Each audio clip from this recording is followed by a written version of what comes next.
তুমি ৭০ সালের নির্বাচনে জাতির সঙ্গে যে অঙ্গীকার করেছিলা, সে অঙ্গীকারের সঙ্গে তোমাকে গাদ্দারি করতে হবে, বিশ্বাসঘাতকতা করতে হবে।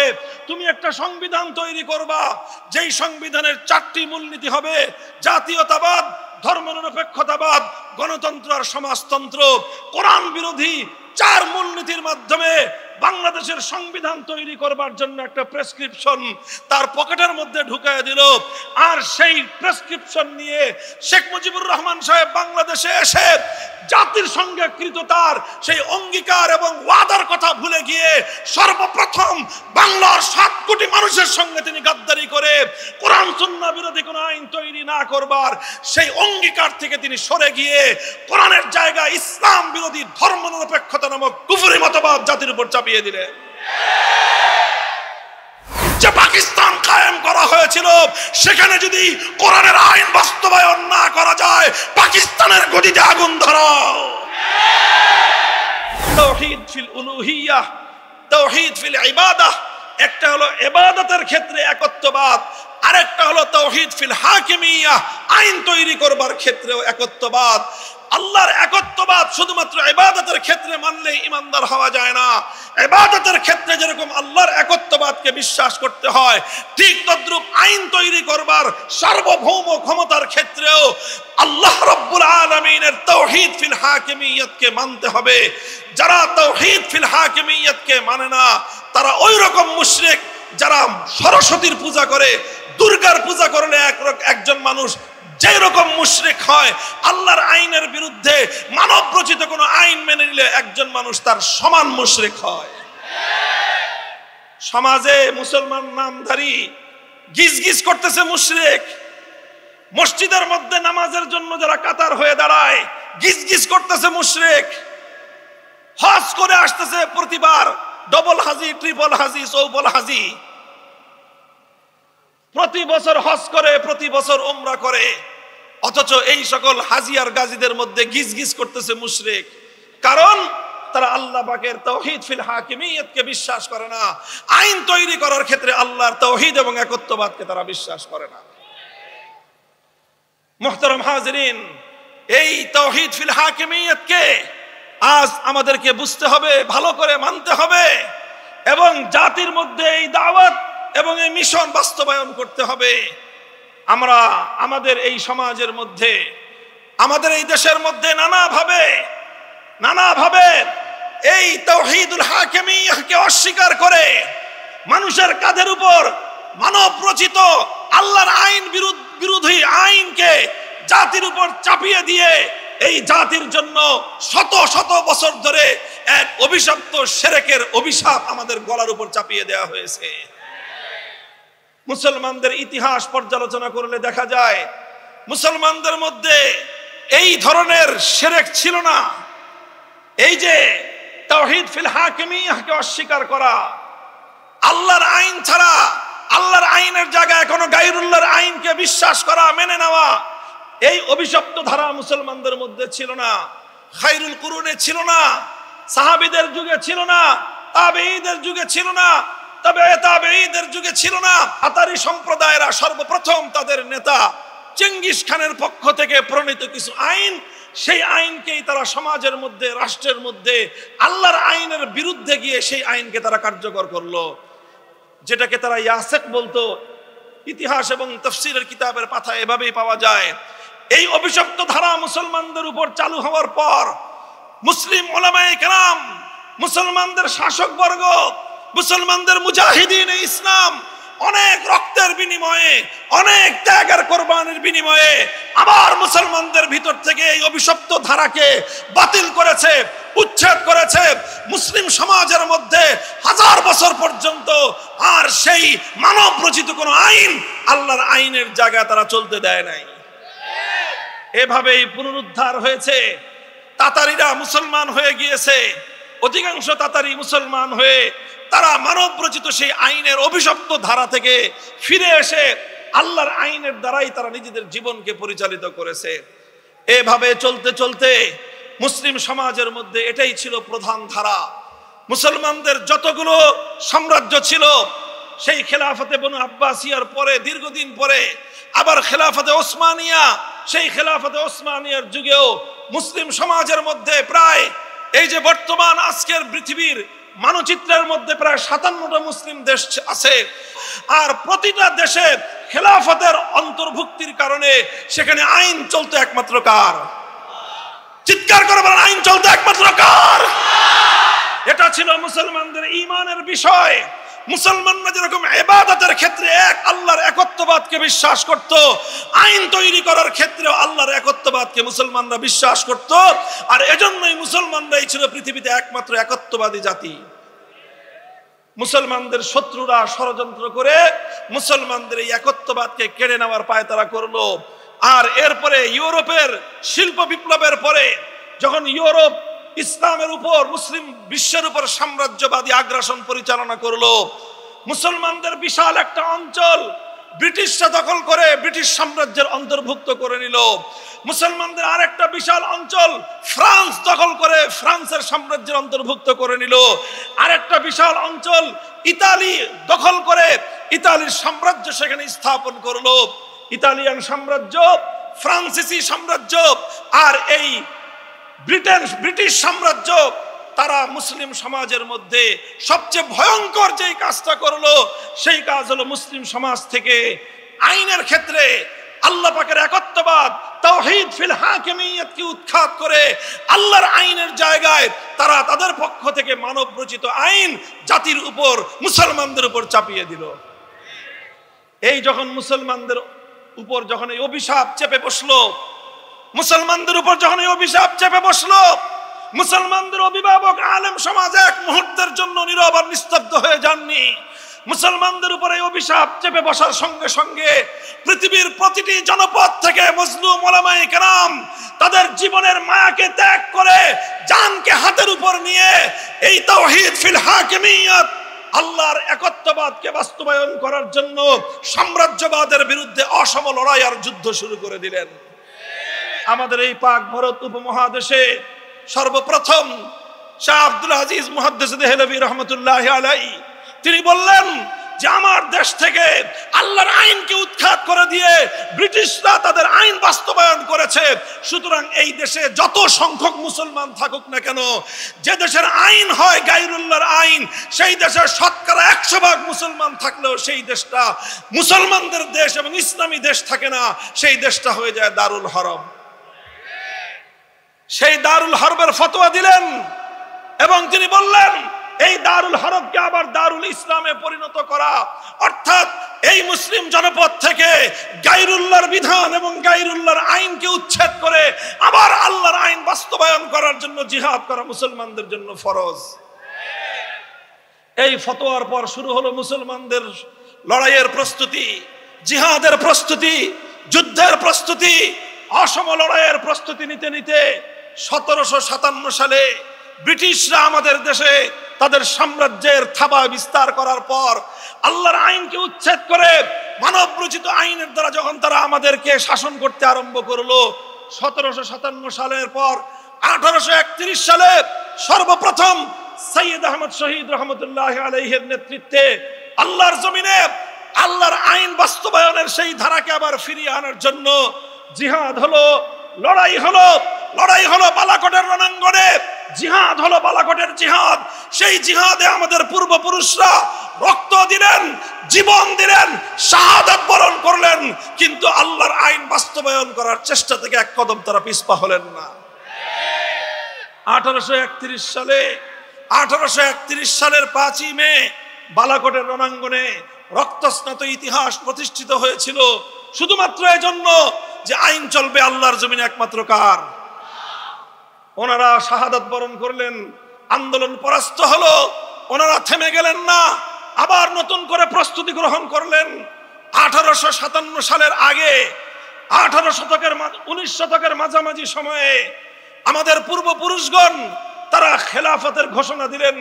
তারা একটা এলাকায় ঘোষণা দিলেন এই এলাকায় আল্লাহর আইন চলবে।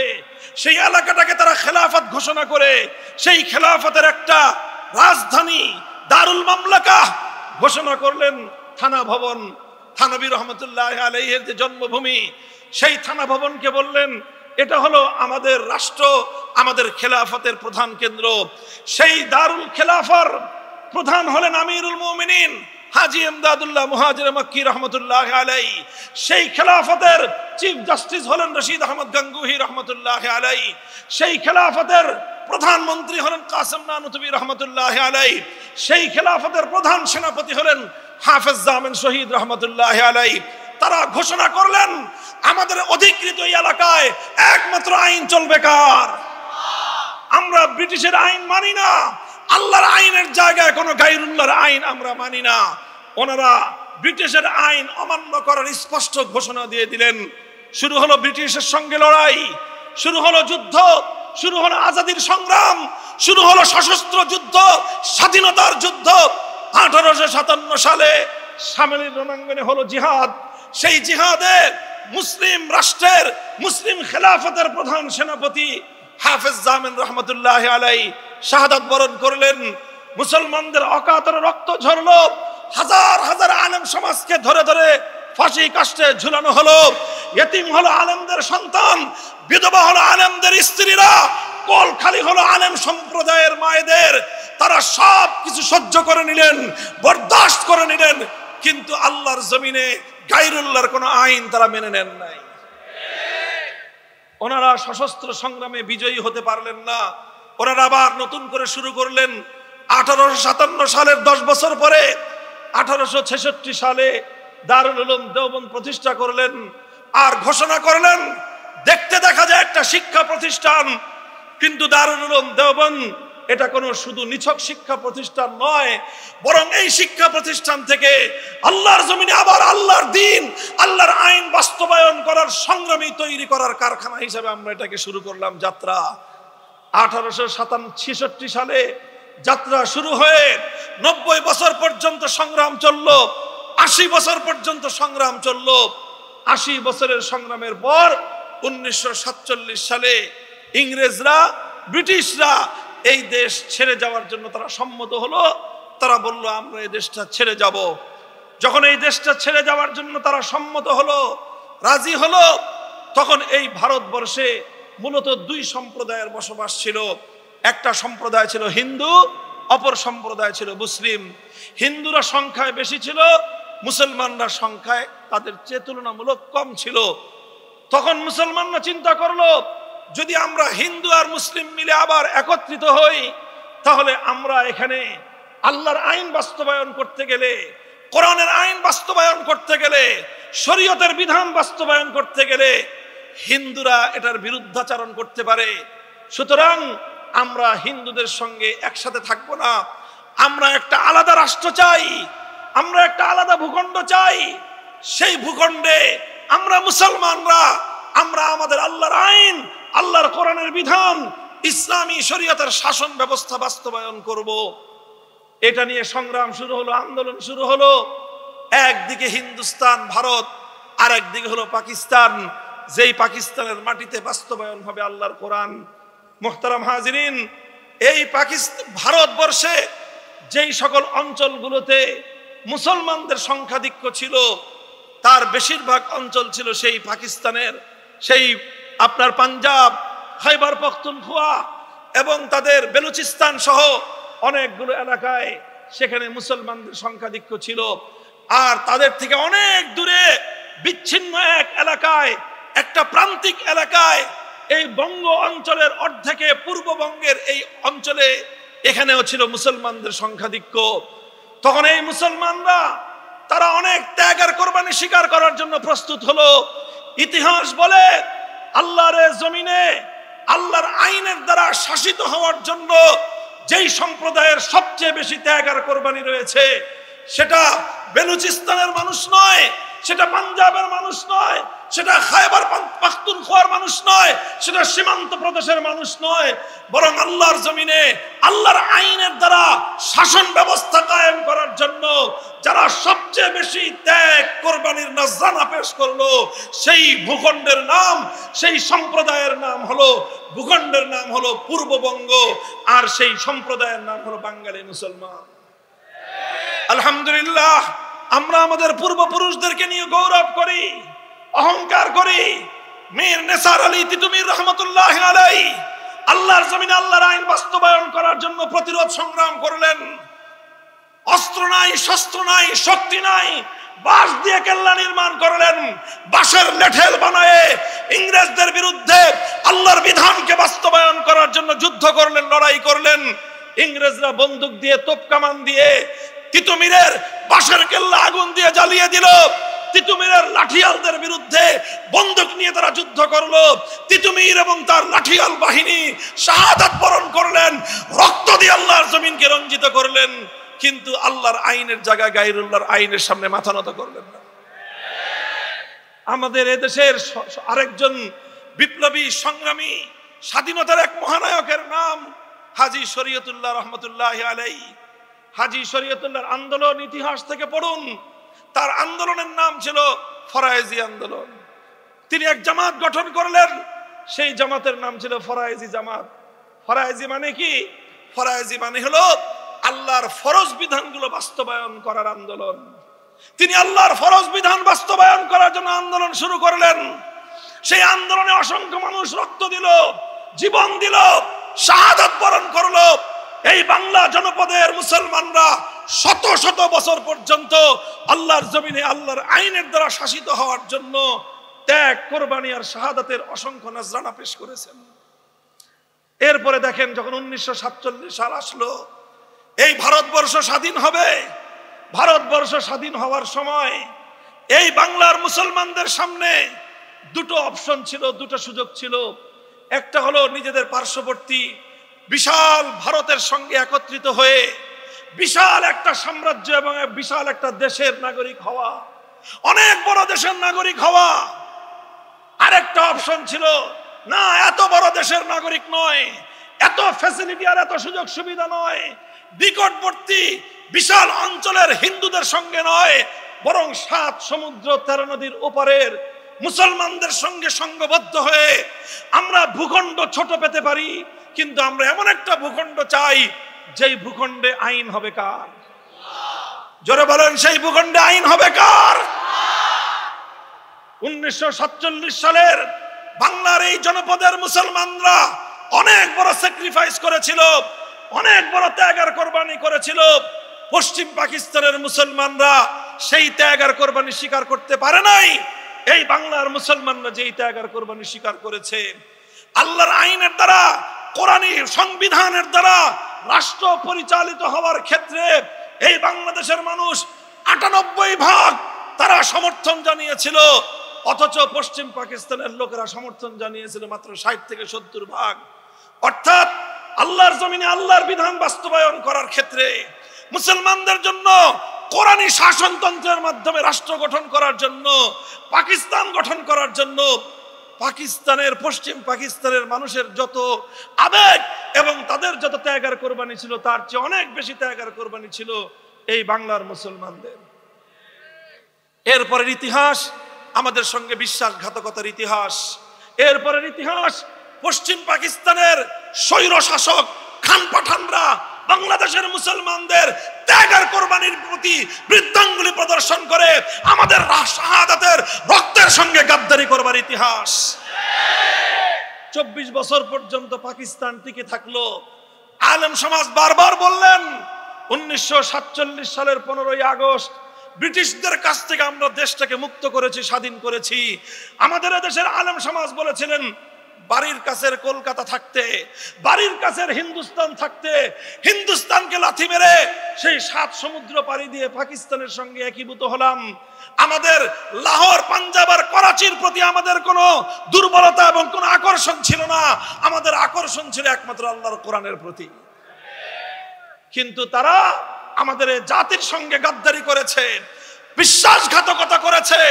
এ জাতির বাংলাদেশের মুসলমানরা আল্লাহর আইন বাস্তবায়ন করার জন্য যে ত্যাগ আর কোরবানি স্বীকার করলেন, তারা বিন্দু মাত্র তার মূল্যায়ন করলো না। ওলামায়ে কেরাম যখন বলতেন, পাকিস্তান তো গঠন হয়েছিল উদ্দেশ্য, ঘোষণা, অঙ্গীকার, জাতির সঙ্গে কমিটমেন্ট ছিল যে এদেশের সংবিধান হবে কোরআনী সংবিধান, শাসনতন্ত্র হবে ইসলামী শরিয়া শাসনতন্ত্র। আপনারা সেই কোরআনী শাসনতন্ত্র বাস্তবায়ন করেন না কেন? পাকিস্তানের শাসকরা বলতো, রাষ্ট্রটা এখনো শিশু রাষ্ট্র, তো হুজুর কিছুদিন সময় দেন, আমরা আস্তে আস্তে এই রাষ্ট্রটাকে আগে সর্বদিক থেকে অর্থনৈতিক, সামাজিক, ব্যবসায়িক সব দিক থেকে একটু শক্তিশালী করে নেই, তারপরে আমরা ইসলামী শাসনতন্ত্র দিব, আমরা ইসলামী আইন বাস্তবায়ন করব। এখন যদি আমরা ইসলামী আইন বাস্তবায়ন করতে যাই, ইউরোপ আমেরিকার লোকেরা আমাদেরকে সাহায্য করবে না, ওরা আমাদেরকে সহযোগিতা করবে না। ওদের সাহায্য আর সহযোগিতা না নিলে আমাদের পাকিস্তান উন্নতি করতে পারবে না। এই বলতে বলতে বলতে বলতে 24 বছর পার হয়ে গেল, কিন্তু তাদের এই শিশু রাষ্ট্র আর কোনোদিন সাবালক হলো না। আমার আব্বাজান মরহুম হযরত শাইখুল হাদিস আল্লামা আজিজুল হক রহমতুল্লাহ আলাইহির কাছ থেকে কথা আমি বহুবার শুনেছি। তিনি বলতেন যে আমরা তখন পাকিস্তানিদেরকে বললাম যে একটা শিশু সন্তান, মেয়ে হলে 9 থেকে 12 বছরের মধ্যে সাবালিকা হয়ে যায়, ছেলে হলে সর্বোচ্চ 12 থেকে 15 বছরের মধ্যে সাবালক হয়ে যায়। পাকিস্তান শিশু রাষ্ট্র শুনতে শুনতে 24 বছর তোমরা পার করে দিলা, কোরআনী সংবিধান তোমরা দিলে না। আমরা তখন বললাম যেই রাষ্ট্র আর যেই শিশু 24 বছরেও সাবালক হয় না, যেই শিশু 24 বছরেও বালেগ হয় না, ও আর কোনোদিন বালেগ হবে না, এই পোলাপান রাখার দরকার নেই। তখন আমরা এই দেশটাকে ভেঙে খান খান করলাম। আমরা তখন পাকিস্তানিদেরকে বলে দিলাম আসসালাম, কোরআনের সংবিধান বাস্তবায়নের জন্য যে পাকিস্তান কায়েম করা হয়েছিল, সেখানে যদি কোরআনের আইন বাস্তবায়ন না করা যায়, পাকিস্তানের গদিতে আগুন ধরাও।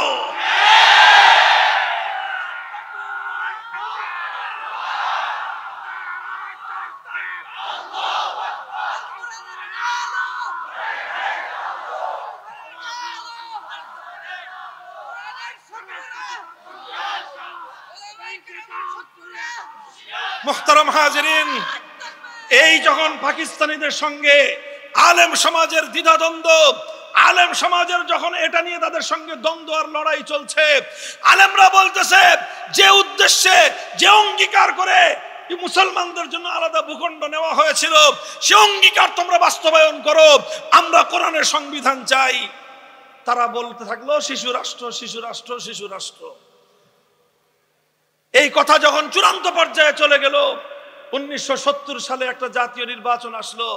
সেই জাতীয় নির্বাচনের সময় প্রথম এই এক রাজনৈতিক কৌশল নিল তখনকার এই বাংলাদেশের একজন নেতা শেখ মুজিবুর রহমান সাহেব। তিনি বললেন 1970-এর জাতীয় নির্বাচনের সময় ইশতেহার ঘোষণা করলেন, নির্বাচনী ম্যানিফেস্টো দিলেন, বললেন নৌকা মার্কায় ভোট দাও, যদি আমরা ক্ষমতায় যেতে পারি, নৌকা যদি ক্ষমতায় যেতে পারে, তাহলে এদেশে কোরআন সুন্নাহ বিরোধী কোনো আইন থাকবে না, কোরআন সুন্নাহ বিরোধী কোনো আইন থাকবে না। এই সর্বপ্রথম তিনি মেনে নিলেন যে এদেশে কোরআন সুন্নাহর বিরুদ্ধে কোনো আইন চলবে না। এই অঙ্গীকার করার পর এদেশের মানুষ গড় পড়তায় নৌকা মার্কায় মারল সিল, গড় পড়তায় মানুষ সবাই নৌকায় সিল মেরে বাক্স ভরে দিল। নির্বাচনে তিনি জিতে গেলেন। তিনি জিতলেন ঠিক, পশ্চিম পাকিস্তানের গাদ্দারেরা তারা বাংলাদেশের মুসলমানদের হাতে ক্ষমতা হস্তান্তর করলো না, বরং ক্ষমতা হস্তান্তর না করে 1971 সালের 25শে মার্চের ভয়াল রাতে তারা নিরস্ত্র বাঙালিদের উপর সশস্ত্র বর্বর হামলা চালালো। 26শে মার্চ বাংলার মানুষেরা তারা স্বাধীনতার যুদ্ধের জন্য ঝাঁপায়ে পড়লো। 9 মাসের রক্তক্ষয়ী মুক্তিযুদ্ধের মধ্য দিয়ে 1971-এর 16ই ডিসেম্বর বাংলাদেশ স্বাধীনতা অর্জন করলো। বাংলাদেশের স্বাধীনতা অর্জন করার কিছুদিন পরে শেখ মুজিবুর রহমান সাহেব এই পূর্ণ সময়টাতেই পাকিস্তানের জেলখানায় তিনি আপ্যায়িত হয়েছেন। জেলখানা থেকে মুক্ত হয়ে লন্ডনে গিয়েছেন।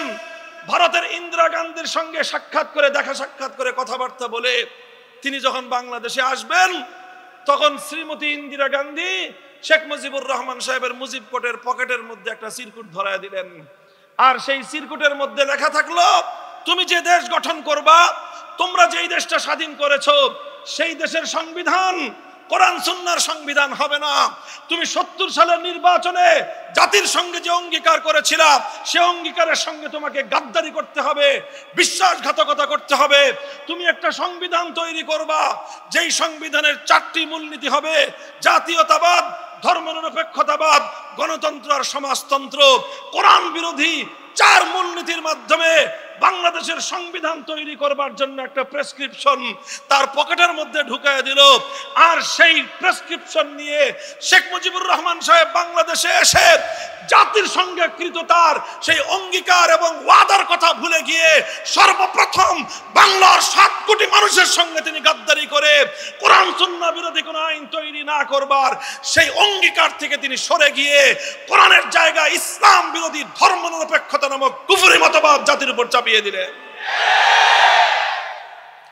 মুহতারাম হাজিরিন, ধর্মনিরপেক্ষতাবাদ দিয়ে অনেক লম্বা কথা, এক আলোচনায় এত কিছু বলা যাবে না। পরিষ্কার মনে রাখবেন, ইসলামের কালেমা হলো ইবাদতের একমাত্র উপযুক্ত কে? ইসলামের কালেমা হলো আইন চলবে একমাত্র কার? ধর্মনিরপেক্ষ মতবাদের কালেমা হলো এই যে আইন করার ক্ষেত্রে আল্লাহর বিধানের দিকে লক্ষ্য রাখা যাবে না। ধর্মনিরপেক্ষতার মূল সূত্রই হলো রাষ্ট্র পরিচালনার ক্ষেত্রে কোরআন সুন্নাহর কোনো নির্দেশনা মানা যাবে না। এটাই হলো ধর্মনিরপেক্ষতা। এই জন্য ধর্মনিরপেক্ষতাকে অনেকে একটা রাজনৈতিক মতবাদ হিসেবে আপনারা বুঝে থাকেন। যারা ধর্মনিরপেক্ষতাকে, সেকুলারিজমকে শুধুমাত্র একটা রাজনৈতিক মতবাদ মনে করেন, মস্ত বড় ভুল। ধর্মনিরপেক্ষতা কোনো রাজনৈতিক মতবাদ নয়, বরং ধর্মনিরপেক্ষতা হলো এই পৃথিবীতে ইসলামের সঙ্গে সবচেয়ে বড় সাংঘর্ষিক একটা ভিন্ন ধর্মের নাম। যারা ইসলাম ধর্মের অনুসরণ করে তারা ধর্মনিরপেক্ষ ধর্ম অনুসরণ করতে পারে না। যারা ইসলাম ধর্মের অনুসারী হয় তারা সেকুলার ধর্ম অনুসরণ করতে পারে না।